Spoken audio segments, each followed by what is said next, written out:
Hello, Black Needle Society. My name is Rachel Ray, and I have a channel here on YouTube. I do mostly crafting, diamond painting, and then I also have a floss tube where I talk only about cross stitch and knitting. I have at least one dedicated video for floss tube every week, but lately I have been doing daily videos as well, where I kind of just share all the goodness that I've been getting lately. 'Tis the season, right? Quarter 4 is all about opening things and sharing, happy stuff with people. So that is what I've been doing. So I just thought that I would come on and try to let you know a little bit more about me and see if I might be a good fit for you and your company. So my name is Rachel. I go by Rachel Ray on the internet, and most people know me by that. I don't share my government details on the internet for obvious reasons, but I'm not the chef. And it's kind of funny because sometimes people do come in and they expect to see me cooking something, but I'm not a great chef. I am from Virginia originally, but I actually live in Ireland. So that is one obstacle, I suppose, when I go to rep for a company, that it might not be their normal constituency. But there are a lot of people over here in Europe who are really into the boxes as well. It's very difficult to find those kind of luxury items over here, and I think that it would do really well. And I don't think that we would complain too much about the shipping or anything like that. So I think that would be another positive. How did I come up with my Flosstube name? Well, it's just my name. Nothing special. I don't plan on changing it either, just because I do a lot of different crafts here, and I just don't really have another handle as such that I use. So I have been going by Rachel Ray since the beginning of Facebook. So that is why.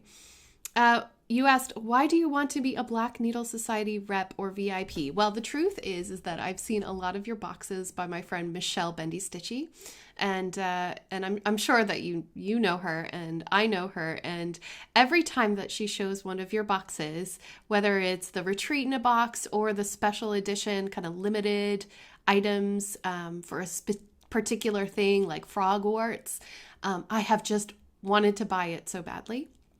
And I think that as a rep, it would be really, I want to say that it would be beneficial, because I'd like to, help people to get those boxes on time. Unfortunately, I always get in too late. And so I'm currently waiting for my first ever box from you. It should be here this week, and I'm so excited. I have had to not watch any other floss tubers opening the boxes like Erin or Michelle, because I want to be surprised, and I can't wait to share it with everybody. So hopefully you like my video as well. How you would promote our boxes? Well, I do videos. I do a lot of unboxing videos, so I'm quite comfortable with the idea of opening them from a different angle without you seeing my face. The focus will be on the product, of course. And I get really excited when I open things, and people seem to like that excitement. So I think it's a little contagious. People call me an enabler. So that's a good thing. How I heard about us, I think I answered that already. I heard about you through Michelle Bendy and through other floss tubers in the past as well. I think my first time hearing about you was late October or November of last year. And you asked, what is your favorite stitching accessory? I think my favorite, since I find it really difficult to stitch without it now, is my Elan lap stand. So I have a stand that can be used either on the table or in my lap. And since I stitch in the living room primarily, I find that the Elan lap stand, it's really, really beautiful. So it's not like, it's not cumbersome, and it fits into my decor in my room so it doesn't look out of place. But it's also just such a joy to be able to stitch with two hands. It's so much faster. And now if I don't have the stand, I find it really difficult to stitch. You also asked, what non-stitchy items do you always have close at hand while stitching? Tablet. I usually use Pattern Keeper when I can, and I like to mark off my stitches using the app. Also a drink like coffee, tea, or wine.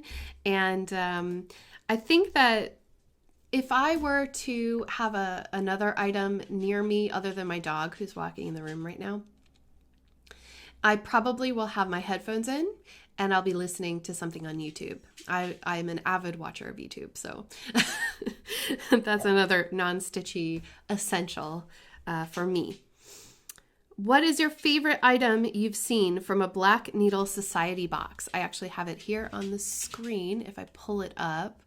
And I believe the last one, in the Frogworks box, you have these threads that have been specially dyed and then put on these thread drops, or these little, thread rings that have the every flavor floss. I thought that was so cute. I mean, I know that it's really just for vanity's sake, but it's so adorable. Such a great idea. I love how you've taken the items from, a very famous popular movie, and then you've made that nostalgic feeling through picking items that really fit that mood. So that, and the thread keeps that you have found that are laser cut, I think those are a great touch as well. Even if they're more novelty, I personally would be more likely to use it because it is something that you wouldn't just find anywhere. Do you know what I mean? So that's why I like these items, these kind of more curated novelty items. That's genuinely why I like your boxes. And then you asked, what vendor are you dying for us to include? Okay, I went ahead and I found my favorite needle minder. I just got this recently, and I'm going to show you on the back of this notebook. This is a needle minder from Agnes Little Minders. It is, oh, and please excuse my nails. This is the, I believe it's called Ocean Mist. I could be wrong about that. And it's a dragon. It's a polymer clay needle minder. It is so gorgeous. She does a fantastic job. She doesn't need me to rep her, but because she does so well and she has a huge following. But I think that something like this for your boxes would be fantastic because people really, really enjoy pieces of art. So when when you're invested in a project, you're more likely to purchase something like this. So that's what it looks like. Oh, sorry. She does a fantastic job, really. And then the backing magnet is actually a piece of polymer clay as well. So I love her. She's a great artist. She does beautiful things with polymer clay. And I think that she would be more than happy to create a line of creatures. She does things like dragons, but she also does things like recently octopus as well, octopi. And I just think that her needle minders are a great piece of work. A work of art. And I think that if you were to create let's say, for example, a Valentine's box, that she would absolutely make something that was thematically appropriate and that everybody would love, no matter what. So Agnes Little Minders on Etsy. You should definitely check her out. So that's it. That is my little Flosstube tag for you. I hope that you enjoyed watching this. And if you're not the Black Needle Society and you watched it anyway, thank you very much for watching. If you are interested in contacting me, you can find me on Instagram as Rachel Ray Craft. I'm also on Facebook as Rachel Ray Craft. And I'm available. My email is down below as well. if you're interested. Thank you so much for watching. Thank you for considering me, and I look forward to hearing from you. Take care. Bye.